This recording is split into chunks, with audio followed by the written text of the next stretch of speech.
Tonho será atingido em cheio e sua vida ficará por um fio. Enquanto os médicos lutam para mantê-lo vivo, uma verdade escondida há muito tempo poderá ser a única esperança para salvá-lo. Ao chegar ao ateliê, Lúcia se depara com uma cena devastadora. O local está completamente revirado e, para piorar, encontra Didi usando um de seus vestidos. A indignação toma conta dela imediatamente. Pode até servir em você, mas esse vestido não vai sair daqui. Fora do meu ateliê. Agora. Humilhada por ter sido descoberta, Didi reage de forma agressiva e avança contra a rival. Mas Lúcia não recua.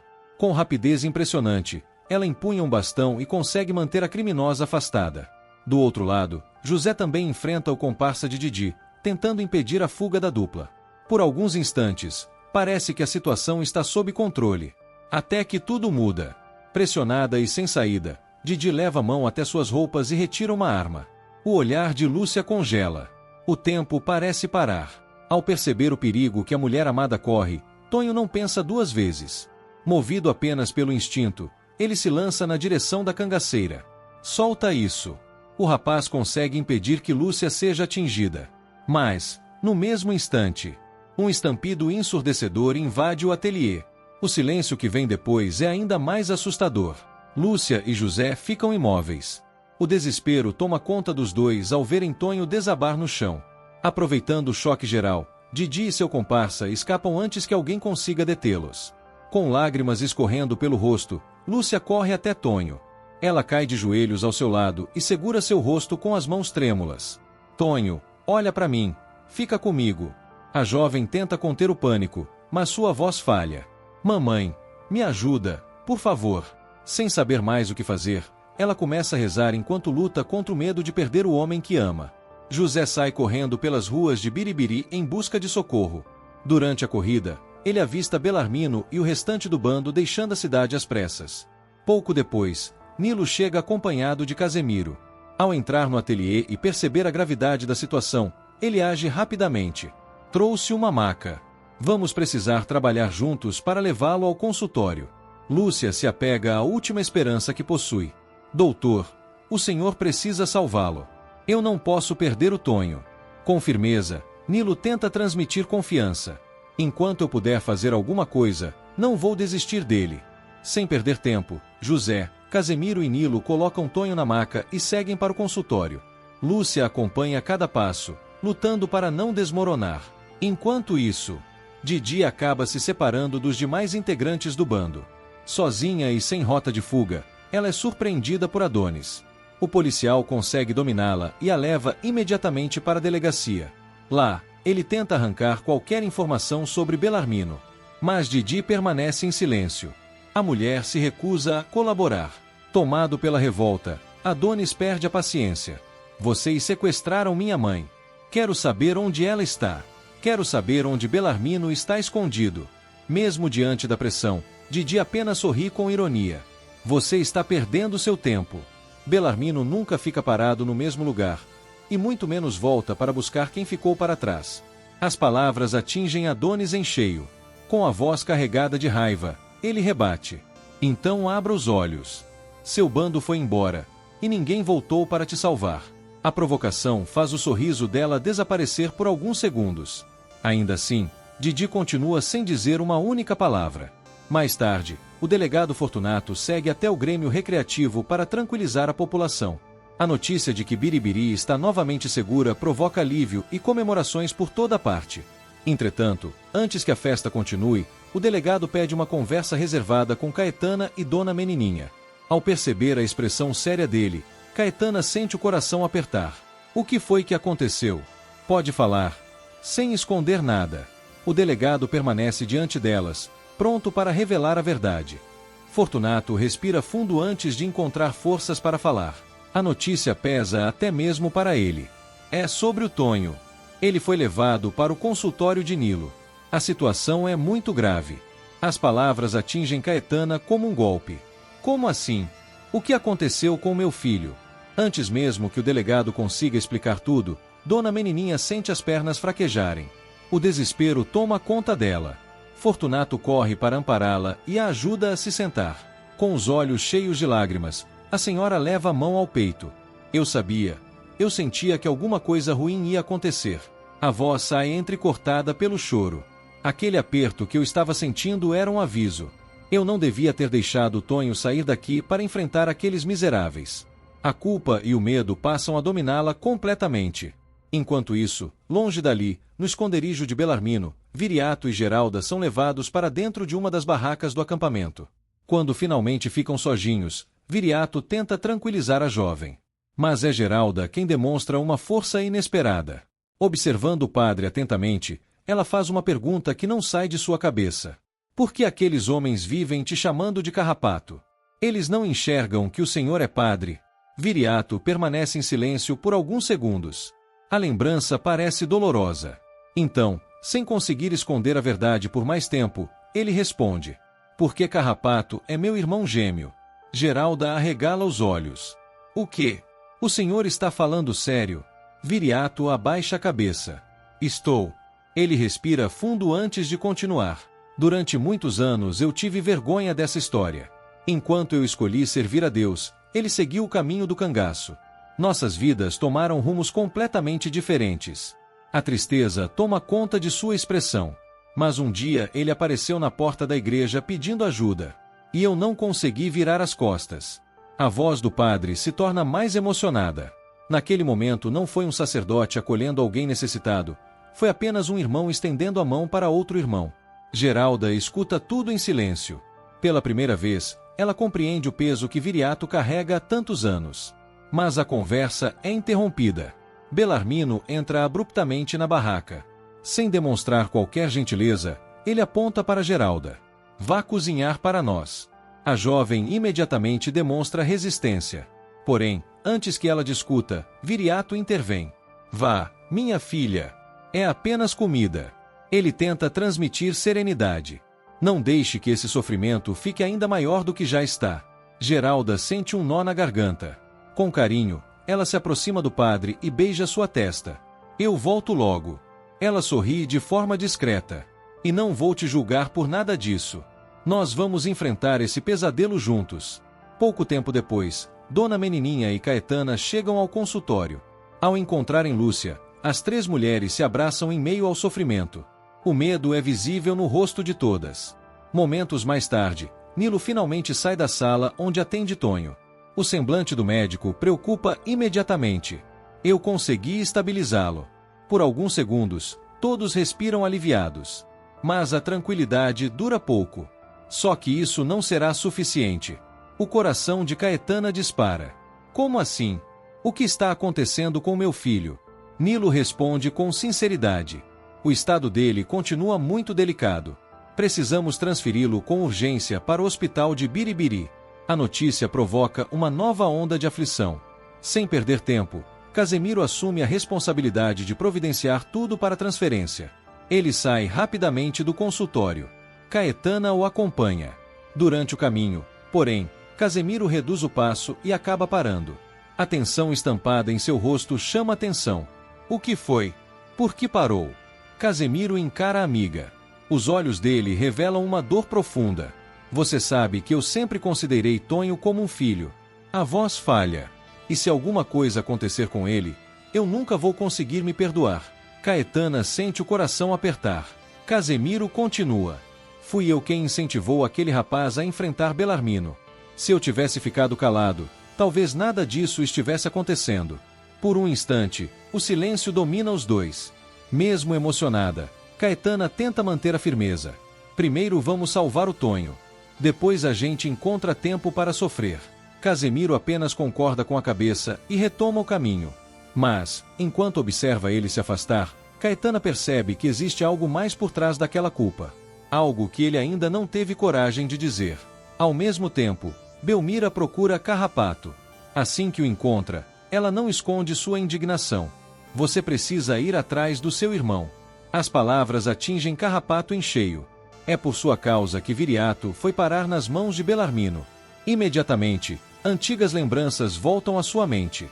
Ele se recorda do dia em que se escondeu dentro do ateliê, deixando o irmão sozinho do lado de fora. A culpa que carregava retorna com toda a força. Não, por favor, não faz isso comigo. Sua voz treme. Os olhos ficam marejados. Mas Belmira não recua. Tomada pela emoção, ela encara Carrapato sem desviar o olhar. Belmira não demonstra qualquer compaixão. Ela encara Carrapato com os olhos cheios de decepção. E por que não iria? A jovem dá um passo à frente. Você sabe muito bem que tudo isso aconteceu por sua causa. Cada palavra pesa como uma acusação. Belarmino apareceu aqui procurando você. Mas quem acabou pagando o preço foi Viriato. Carrapato abaixa a cabeça. A culpa já o consumia antes mesmo daquela conversa. Belmira continua. Seu irmão te acolheu quando ninguém mais quis. Te deu abrigo. Te protegeu. Dividiu o pouco que tinha. A voz dela falha por um instante. E agora, como você pretende retribuir tudo isso? Os olhos da jovem se enchem de lágrimas. Se escondendo, sentindo pena de si mesmo, chorando enquanto ele corre perigo, Carrapato sente o coração apertar. Se eu for atrás deles, eu não volto vivo. Belarmino nunca vai me perdoar. Belmira não recua. E quem disse que ele vai perdoar meu tio? Ela aponta para ele. Belarmino acredita que Viriato é você. E ninguém vai conseguir convencê-lo do contrário. O medo toma conta de Carrapato. Mas Belmira continua pressionando. Depois de tanto tempo dentro daquela igreja, você não aprendeu nada? O homem a encara. Deus nunca coloca uma cruz maior do que alguém pode carregar. A emoção toma conta da voz dela. Talvez essa seja sua oportunidade de fazer o que é certo. Ela respira fundo. Salve seu irmão. E talvez consiga salvar a si mesmo também. As últimas palavras são as mais dolorosas. Porque, neste momento, eu mal consigo olhar para você. Belmira desvia o olhar. Muito menos chamar você de pai. Sem esperar resposta, ela vai embora. Carrapato permanece sozinho. O silêncio ao redor parece sufocante. Pela primeira vez, ele percebe que não existe mais como fugir. Se quiser reparar seus erros, precisará enfrentar Belarmino. Enquanto isso, uma corrida contra o tempo acontece no hospital de Biribiri. Tonho é levado imediatamente para atendimento. Os médicos assumem o caso enquanto familiares e amigos aguardam notícias do lado de fora. Lúcia permanece sentada na sala de espera. As mãos trêmulas denunciam o medo que tenta esconder.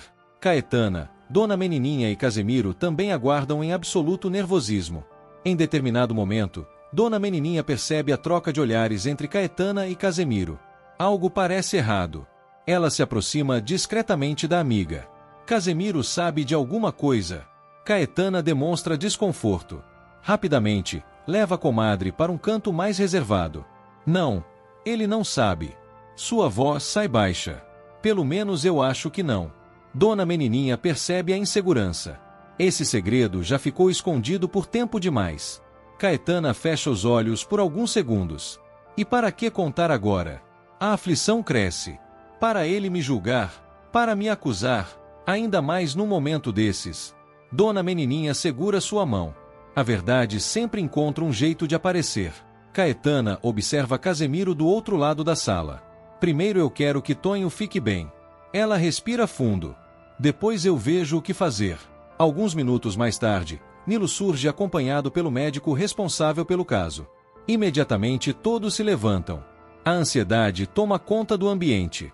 Nilo ergue as mãos pedindo calma. Tonho está mais estável agora. O alívio é imediato. Mas dura apenas alguns segundos. Porém ainda existe um problema. Os rostos voltam a ficar tensos. O outro médico assume a explicação. Ele precisa receber uma transfusão de sangue o quanto antes. A preocupação retorna com força total. Sem pensar duas vezes, Caetana dá um passo à frente. Pode usar o meu sangue. O médico faz uma pergunta simples. A senhora sabe qual é seu tipo sanguíneo? Ela balança a cabeça negativamente.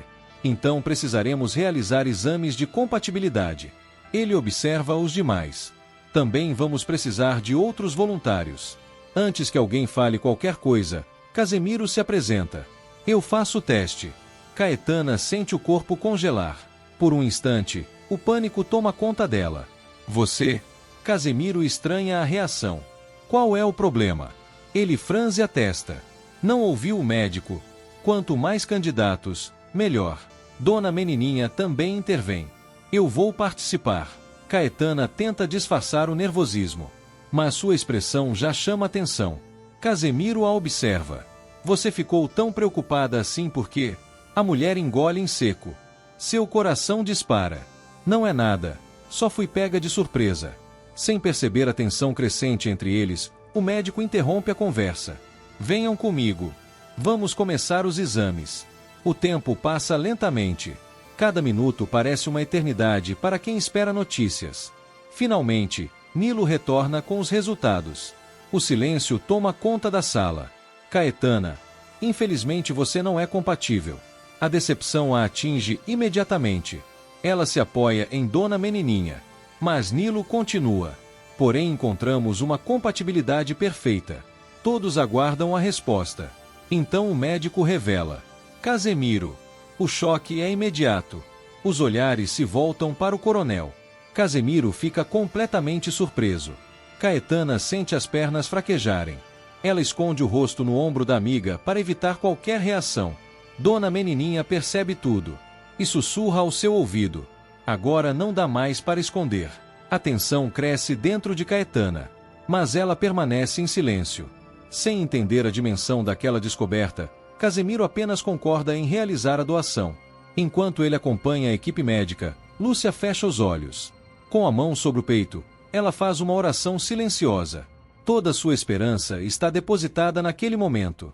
Algum tempo depois, os efeitos do procedimento começam a surgir. No quarto do hospital, Tonho abre lentamente os olhos. Ainda confuso e debilitado, ele tenta entender onde está. Seu olhar percorre o ambiente. Então encontra Lúcia ao seu lado. A emoção toma conta dos dois. Sem conseguir conter as lágrimas, a jovem segura a mão dele com força. Ao perceber que Tonho finalmente abriu os olhos, Lúcia mal consegue acreditar. A emoção fala mais alto. Meu amor! Sem pensar duas vezes, ela corre até a cama e o abraça com todo cuidado. As lágrimas voltam a escorrer pelo seu rosto. Graças à Mãe Máxima. Eu fiquei tão assustada. Achei que fosse te perder. Ainda fraco, Tonho observa o quarto ao redor. A confusão é evidente em seu olhar. Onde eu estou? Ele tenta se recordar dos acontecimentos. O que aconteceu comigo? A última coisa que lembro foi daquela mulher apontando uma arma para você. Lúcia segura sua mão. Você me salvou. Sua voz treme de emoção. Você se colocou na frente do perigo para me proteger. Ela sorri entre lágrimas. Foi muito corajoso, mas agora precisa pensar apenas em se recuperar. Pouco depois, a porta do quarto se abre. Caetana e Dona Menininha entram.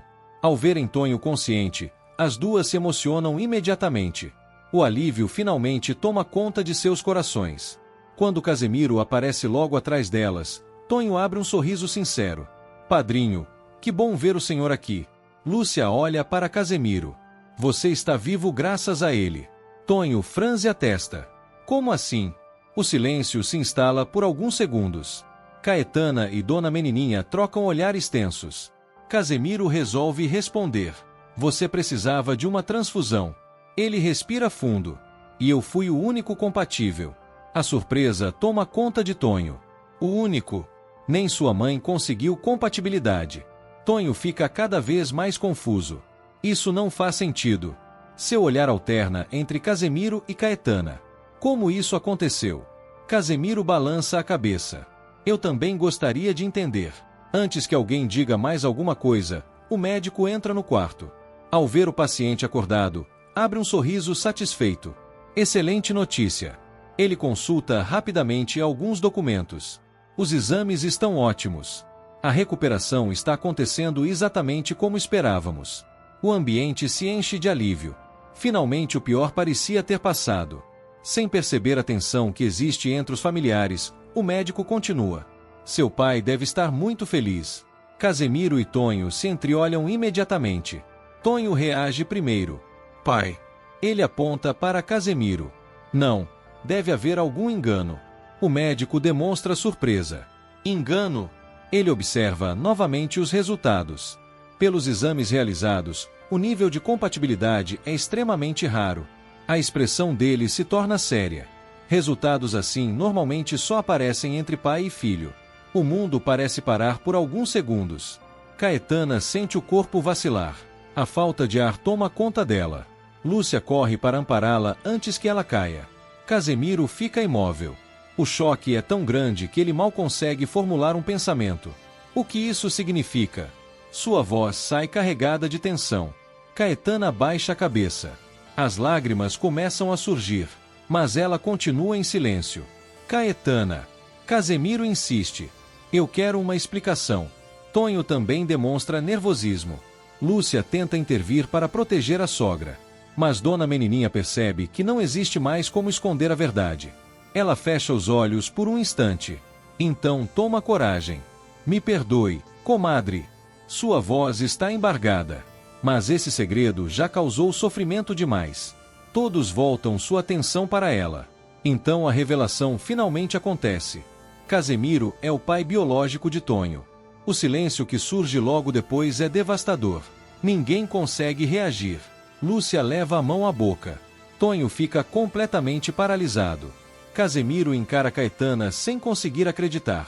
Isso é verdade. As lágrimas escorrem pelo rosto dela. Já não existe mais motivo para esconder. É verdade. Sua voz mal consegue sair. Ela reúne forças para continuar. Naquela noite, quando ficamos sozinhos no engenho, Casemiro imediatamente se recorda.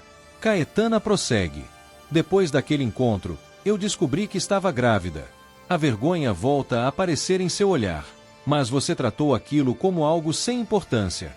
Ela respira fundo. E eu não tive coragem de contar. Tonho escuta tudo em absoluto choque. Caetana continua revelando uma dor guardada durante anos. Também não queria destruir a família de graça. Nem desrespeitar Antônio. As lágrimas não param. Quando minha gravidez apareceu, todos acreditaram que o filho era do meu marido. Ela segura a mão de Dona Menininha. Só ela conhecia a verdade. Foi ela quem me acolheu quando eu achei que meu mundo tinha acabado. O quarto inteiro permanece tomado pela emoção. Ninguém encontra palavras. Dona Menininha abraça a amiga enquanto ela chora. Lúcia continua processando tudo o que acabou de ouvir. Tonho ainda parece incapaz de acreditar. Já Casemiro sente inúmeras lembranças fazendo sentido ao mesmo tempo. Os momentos de carinho. A proteção exagerada. O orgulho que sempre sentiu daquele rapaz. Tudo ganha um novo significado. Com os olhos marejados, ele se aproxima da cama. Agora eu entendo. Sua voz falha. Eu sempre senti algo diferente quando olhava para você. Casemiro segura a mão de Tonho. Era como se meu coração já soubesse aquilo que minha cabeça ignorava. A emoção toma conta dele. E agora que conheço a verdade, quero recuperar todo o tempo que perdemos. Ele respira fundo. Você é meu filho. E eu farei tudo o que estiver ao meu alcance para honrar isso. Sem conseguir conter o sentimento, Casemiro o abraça. Tonho hesita por alguns instantes. Muitas emoções disputam espaço dentro dele. Mas, pouco a pouco, ele corresponde ao abraço. Enquanto isso, Caetana observa a cena com lágrimas nos olhos. Pela primeira vez em muitos anos, o segredo que carregava deixou de ser um peso escondido em seu coração. O quarto permanece tomado pela emoção enquanto todos tentam assimilar a verdade que acabou de mudar suas vidas.